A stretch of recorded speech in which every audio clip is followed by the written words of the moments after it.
જલિયાવાલા બાગમાં બનેલી ઘટના ભારતની આઝાદીના ઇતિહાસ સાથે સંબંધિત એક કરુણ ઘટના હતી, જેની ઉજવણી કરવામાં આવતી નથી. આ એટલા માટે છે કારણ કે તે ઇતિહાસનો એક કાળો દિવસ છે, જે ફક્ત પીડાદાયક અને ઉદાસી યાદોથી ભરેલો છે. રોલેટ એક્ટના શાંતિપૂર્ણ વિરોધમાં ભાગ લેવા માટે હજારો લોકો જલિયાવાલા બાગ ખાતે એકઠા થયા હતા. આ એક્ટમાં જનતાનો અવાજને દબાવવા અને પોલીસ દળને વધુ સત્તા આપવા સહિતના નાગરિક અધિકારોને લગભગ ઘટાડી દીધા હતા. ચાલો જાણીએ શું છે જલિયાવાલા બાગ હત્યાકાંડ. જલિયાવાલા બાગ હત્યાકાંડ, જેને અમૃતસર હત્યાકાંડ તરીકે પણ ઓળખવામાં આવે છે, તે એક દુઃખદ ઘટના હતી, જે 13 એપ્રિલ 1919ના રોજ બ્રિટિશ ભારતના પંજાબ પ્રાંતના અમૃતસર શહેરમાં બની હતી.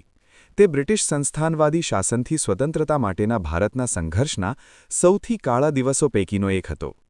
આ હત્યાકાંડની શરૂઆત રોલેટ એક્ટથી થઈ હતી, જે 1919માં બ્રિટિશ વસાહતી સરકાર દ્વારા પસાર કરાયેલ દમનકારી કાયદો હતો, જે અંતર્ગત ટ્રાયલ વિના રાજદ્રોહના શંકાસ્પદ કોઈપણને કેદ કરવાની મંજૂરી આપી હતી. આ કાયદાનો પંજાબ સહિત સમગ્ર ભારતમાં વિરોધ શરૂ થયો હતો.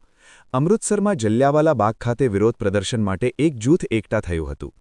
તે એક જાહેર બગીચો હતો, જ્યાં બે અગ્રણી ભારતીય રાષ્ટ્રવાદી નેતાઓની મુક્તિની માંગ કરવા માટે શાંતિપૂર્ણ વિરોધ કરવામાં આવી રહ્યો હતો. અહીં પુરુષો, મહિલાઓ અને બાળકો પણ હાજર હતા.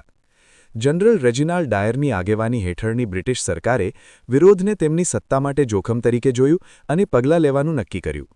13 એપ્રિલ 1919ના રોજ ડાયર અને તેના સૈનિકો જલિયાવાલા બાગમાં પ્રવેશ્યા અને ભીડને ફસાવવા માટે બહાર નીકળવાનો રસ્તો બંધ કરી દીધો. ચેતવણી આપ્યા વિના ડાયરે તેના સૈનિકોને ભીડ પર ગોળીબાર કરવાનો આદેશ આપ્યો.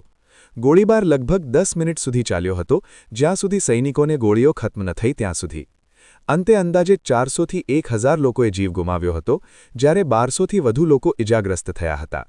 આ હત્યાકાંડની વિશ્વભરમાં ટીકા થઈ હતી.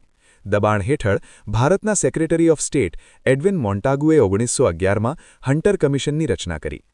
કમિશનના અહેવાલ પછી ડાયરને પદભ્રષ્ટ કરીને કર્નલ બનાવવામાં આવ્યા હતા અને તેમને બ્રિટન પણ પાછા મોકલવામાં આવ્યા હતા. ડાયરે 1920માં રાજીનામું આપવું પડ્યું. વર્ષ 1927માં જનરલ ડાયરનું બ્રેન હેમરેજથી મોત થયું હતું.